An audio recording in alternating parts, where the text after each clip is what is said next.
puno ng problema, balot ka ng problema na yung to the point na parang feeling mo kinalimutan ka na ni Lord, feeling mo wala nang mga taong concern sa feeling mo pati pamilya mo parang itinakwil ka na feeling mo parang sinakluban ka ng buong mundo. Hallelujah. No? Pag nasa ganun tayong point, family, always remember, kapag ka nandoon ka na sa point na yon, na ganun na kababa, ganun na kadurog yung sarili mo, yung puso mo, sirang-sira na yung buhay mo, hallelujah, that is the point that Jesus called you. Hallelujah. No? Kasi family, no? Sinabi nga sa word ng Panginoon, malapit po si Lord sa mga pusong durog, sa mga broken-hearted. Hallelujah. No? Kaya nga po, yung church is ginawa po siya para sa mga tao pong may mga problema, nag-i-struggle, sa mga taong punong-puno ng kasalanan, sa mga taong hopeless, hallelujah, no? Para bigyan po sila ng hope, bigyan sila ng pag-asa, i-share natin yung salita ng Panginoon para malaman po nila ang good news, para makatanggap po sila ng salvation, hallelujah, no? Hindi po ginawa ang church para sa mga taong matuwid. Like sa hospital family, hindi ginawa ang hospital para sa mga taong malulusog. Hallelujah, no? Take note, ang hospital ginagawa para sa mga taong may mga sakit, may mga karamdaman, no? Yung iba malulubha na. Ganon din po sa life po natin, sa church po natin. Ang church po ay binuild po para po sa mga taong wala ng pag-asa sa buhay, sa mga taong hopeless, sa mga taong akala nila wala nang nagkikare sa kanila. Hallelujah, no? It's our job po as a servant of God to encourage those people, no? Kasi ano natin family, like our testimony, ano natin yan, i-share natin yan sa kanila. Hallelujah, no? Kasi like ikaw dati, ako dati ganun din ako family no, na-encourage lang din ako sa mga testimony po ng mga taong nabago po ang buhay, na transform po ang buhay. Kasi before ganun din po, patapon sa sobrang patapon, basura sa basura yung life ko. Nang akala ko is wala na akong future. Ang akala ko wala ng Panginoon na nagla-love sa akin. Akala ko wala nang pakialam ang mundo sa akin. Wala nang pakialam yung mga tao sa akin. But I'm wrong, family. No, nung nakilala ko po si Lord, pinuno niya po lahat. Sinagot po lahat ng Diyos ang mga katanungan ko dati. Hallelujah. No? Sa mga struggles ko dati, sa mga partner ko dati sa buhay, sa family ko, lahat 'yan, sa trabaho ko, lahat nag-i-struggle ako, sobrang nag-i-struggle ako, fam.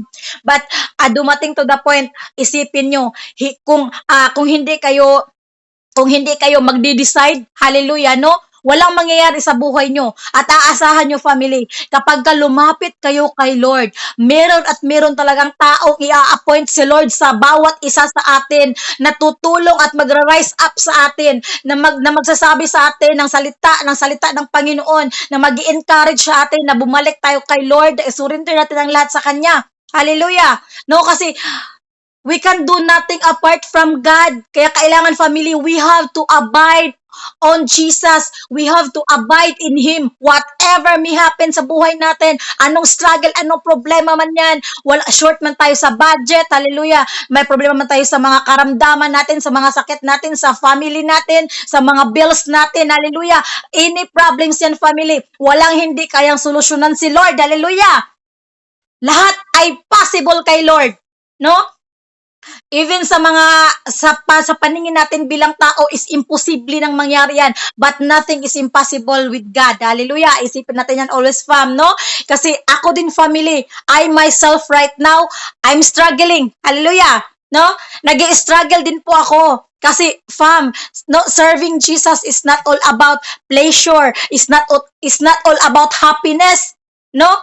It's not all about walking in abundance. Hallelujah. May mga times talaga, family, may mga hindi talaga nawawala yan. Pinipersecute ka, dinadown ka, or either nahihirapan ka araw-araw, no? Sa family pa lang natin, battle na yan. Especially me, fam, kasi yung family ko, hindi ko pa talaga sila nadala sa paanan ng ating Panginoon. Yun po yung pinagpipray ko ngayon kay Lord, na sana this year, I declare and I decree na this year 2025, hallelujah, that my family will come and surrender sa ilang kinabuhi, no? Sa ating Panginoon. Dinideclare ko po talaga yung family because, fam, there is power in declaration. Kaya kung ano man yung mga gusto nating mangyari sa buhay natin, declare.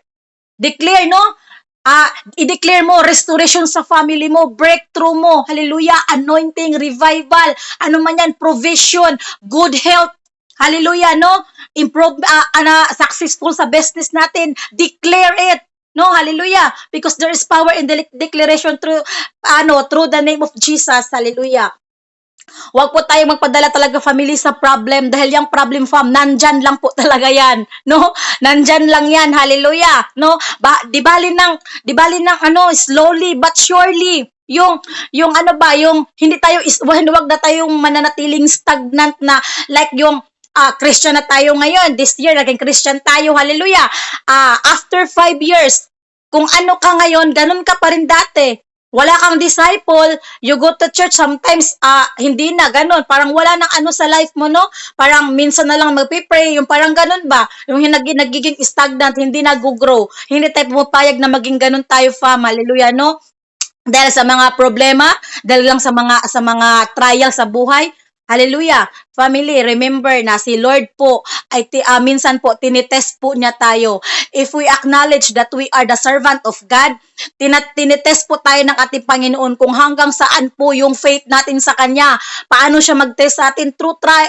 Family, through depende na yan sa kanya kung ano yung ways ni Lord, no? Sometimes sa family, sometimes health, sometimes finances. Hallelujah, no? Maraming ways si Lord. Siya lang po ang nakakaalam na ititest po niya yung faith natin sa kanya.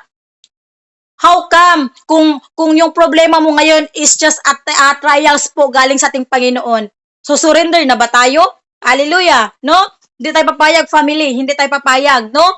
Sabi nga sa Bible na mayroong dalawang daan dito sa dalawang daan dito sa na nabanggit sa Bible, no? Yung daan na maluwang at saka yung daan na makipot, hallelujah, no? Which is yung daan na mahirap, yung daan na zigzag, yung daan na rough road, yung daan na makipot, is yun po yung daan patungo sa kaharian, patungo sa presensya ng ating mahal na Diyos, hallelujah, no? Kasi sometimes pinipili natin yung espalto, yung sementado, yung walang putik, yung hindi tayo napuputikan, hallelujah, no? Hindi po ganun, family. Kasi ang daan po patungo sa kaharian ng Panginoon, mahirap sa mahirap po. Ang daming obstacles, ang daming persecution, ang daming trials. Hallelujah. But alam niyo ba, ang good news, hallelujah, kung ma-endure natin yan lahat, kung malagpasan natin, ma-overcome natin yan lahat, hallelujah, there is victory. There is victory sa unahan na naghihintay sa atin, family. Always remember, no? Huwag nating piliin yung mga daan kasi kagawa yung demons talaga, family, ng way, no? Pag nakita niya na nagsiserve ka na kay Lord, gagawa yan siya ng way, hallelujah. Like yung family, like yung nangyari po sa life ni Job. Hallelujah. Remember, 'di ba, fam? Si Job ay nasa kanya na po lahat, no? Kayamanan, no? Pamilya, abunda talaga siya, no? Marami siyang hayop, malaki yung bahay niya, marami siyang pera, marami siyang tauhan, no? May mga farm siya. Hallelujah. Nasa kanya na lahat kasi blessed po siya ng ating Panginoon. But alam nyo ba, family, yung nangyari doon, no? Alam ko familiar na kayo, no? But I want to share it again, no? Hallelujah. Family, yung demonyo, china-challenge niya si Lord. Sabi niya, ano yan? Kaya sinusunod ka, ino-honor ka ni Job kasi binigay mo sa kanya lahat. Kasi in-honor mo siya. Yun yung sabi ng demonyo. Kaya sabi ng Lord, sige, I will allow you. Sinabi niya sa demonyo, no? I-allow, nagbibigay siya ng pahintulot doon sa devil. I will allow you. Pahirapan mo si Job. Basta wag mo lang siyang patayin. Yun ang sabi ni Lord, no? Tapos, yun na. Ginawa na niya ng devil ang gusto niya kay Job, no? Wag lang siyang patayin, no? Pinatay yung mga hayupan niya, pinatay yung mga anak niya. Hallelujah, no? Pati yung sarili ni Job, no? Nagkasakit po siya ng malalang sakit. To the point na pati yung asawa niya, isinabihan na siya na, isumpa mo na isumpa mo na yung Panginoon mo. Hindi mo pa ba yan isusumpa? Tingnan mo nangyari sa'yo, no? Nawala na lahat sa atin, pati ikaw, ganyan na yung sakit mo. Isumpa mo na yan. No? Even yung wife ni Job. Hallelujah, excuse me. Even yung wife ni Job, nawala na po ng faith. But alam nyo ba, grabe yung faith ni Job, family. No, hindi siya nagpadala despite of losing everything. No, Job, nagbigay po talaga, ipinakita talaga niya kung gaano kalaki, kung gaano kahigpit po yung faith niya sa ating Panginoon. Despite of losing everything, he worship the Lord, he keep on praising our Lord Jesus Christ. Hallelujah. No, kasi sabi niya, hallelujah, excuse me. Kasi sabi ni Job sa asawa niya, kailan lang ba tayo magpe-praise kay Lord sa Panginoon? Sa time lang ba na abunda tayo, na marami tayong pera, lahat meron sa atin, doon lang ba tayo magpe-praise? Time na nag-struggle tayo, mawalan tayo ng lahat, hindi naman natin ano si Lord, ipe-praise si Lord? No. Sabi niya, hindi. I will keep on praising and worshiping the Lord. My Lord, sabi niya. Hallelujah. Sinabi niya, pinaglaban talaga niya si Lord, kaya hindi talaga siya sumurrender. So, anong nangyari, fam? Despite of losing everything, nawala lahat sa kanya. Tayo, family, nawala lang tayo ng pera, pambayad sa ganito. Wala na, no? Nag-aano na yung ano natin, marami na tayong question sa isip natin, parang nawala na tayo ng faith, nawala na tayo ng pag-asa, lalo na pagka malapit na talaga yung bayarin. Hallelujah, no? Parang nawawala ba? Parang na ano ba? Yung parang yung faith mo, yung malayo pa, nagpe-praise ka pa kay Lord, nagpapasalamat ka pa kay Lord, ganyan-ganyan. Pero pag wala na, pag malapit na talaga yung schedule, yung date, hallelujah, no, parang unti-unti talagang nawawala yung ano natin, kumbaga unti-unti tayong nanghihina, no? Hindi naman to the point na nawala yung faith mo, but nanghihina ka. Hallelujah, kasi ganun ako, fam, dati, no? Ganun ako dati. Then, fam, ano ba yung ginawa ni Job, no?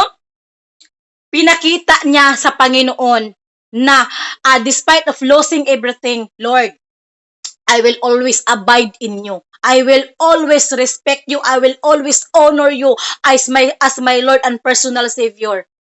Hallelujah.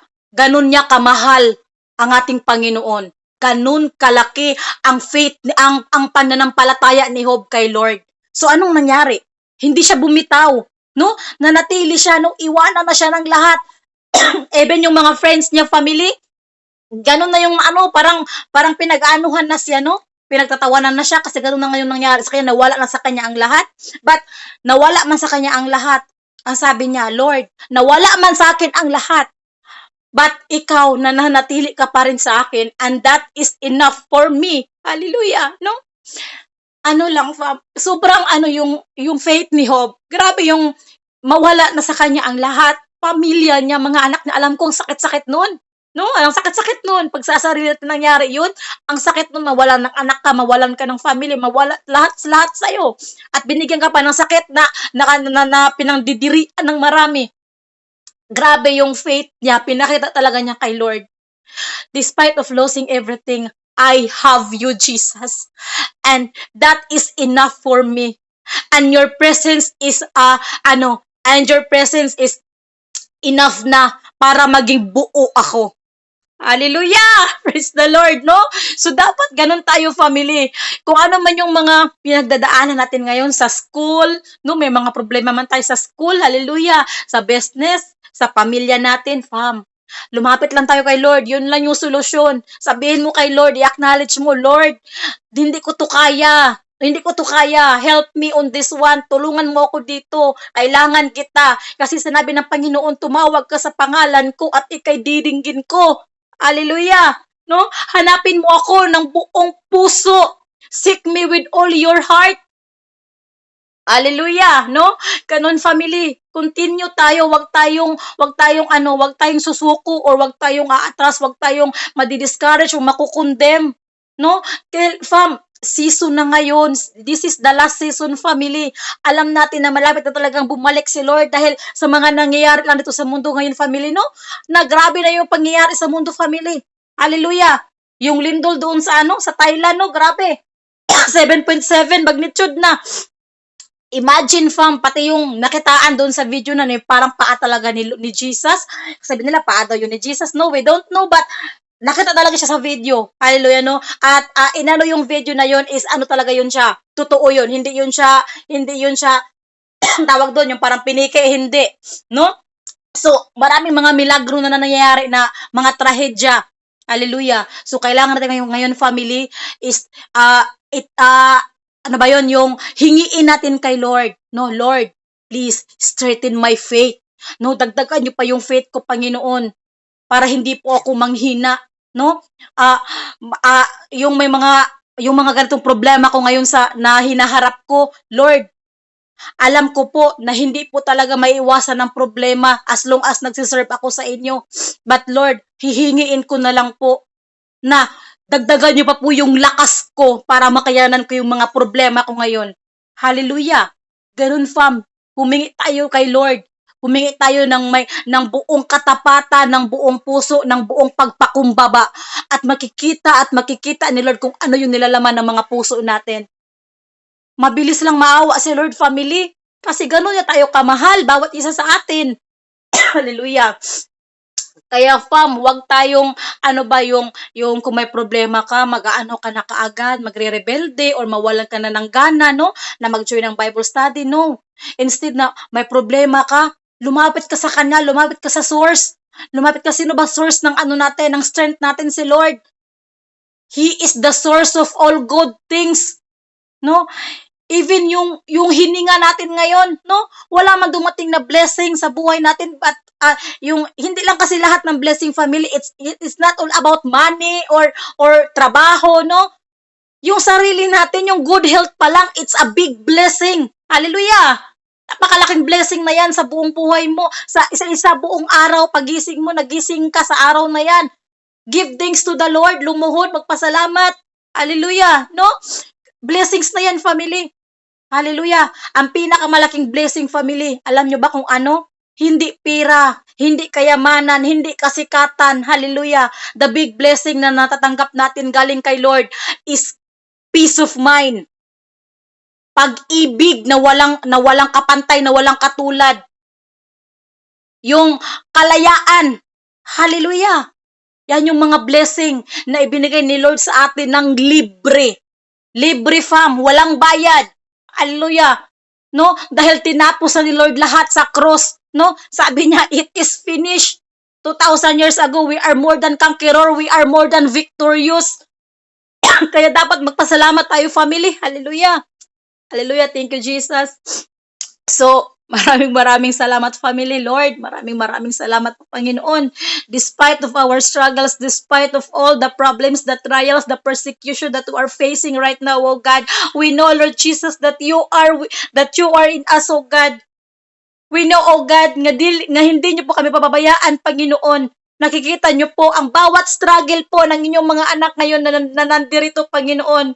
Lord, we come before you, oh God, with humbleness, oh God, with humility, Lord Jesus. Lord, please continue, oh God, continue to pour out, oh God, your divine protection to each one of us, Lord Jesus, so that, Lord, we may continually, oh God, strengthen our faith to you, Panginoon. Lord, pour out, oh God, your blessings into each one of us, oh God, so that, Lord, we may continually, oh God, serve you, oh God, even our ministries, Lord Jesus. Hallelujah, Lord. We can do nothing apart from you, oh God. Hallelujah. Maraming salamat, Ama, for giving us everything, for the provision, for the breakthrough, for the good health, for the miracle signs and wonders, oh God. Hallelujah. Hallelujah. Thank you, Jesus. Thank you, Abba Father. Thank you, Holy Spirit. Hallelujah. Lord, maraming salamat po sa inyong kabutihan sa bawat isa sa amin, sa buhay po ni Sis Bia, Panginoon, na nagfasilit ng nagdala po ng iyong salita ngayon, Panginoon. Bless her, oh God. Alam niyo po kung ano po yung mga pinagdaraanan niya ngayon, ano man po yung mga struggles na ngayon, Panginoon. Alam ko po, Lord, na alam mo yun lahat. Alam mo lahat kung ano yung mga nasa loob, nasa puso niya, mga hinanakit niya, Lord. Give her the peace, oh God. Comfort her, oh God. Hallelujah. Bless her life, oh God. Even her family, oh God. Hallelujah. Lord, even our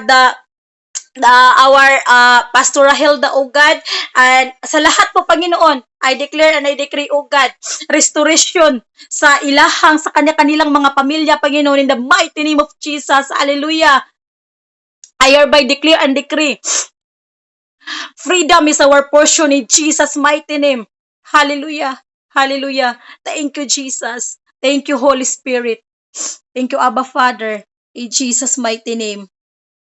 Amen and amen. Lord, I will bring back all the highest glory, adoration, thanksgiving, and praises and honor into your name alone.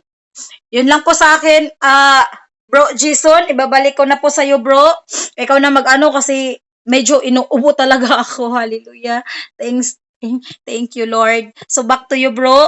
Maraming salamat po. Again, sa nag-facilitate si Isbia, continue lang, laban lang po tayo, huwag tayong susurrender. Nandyan si Lord para sa atin. Hallelujah.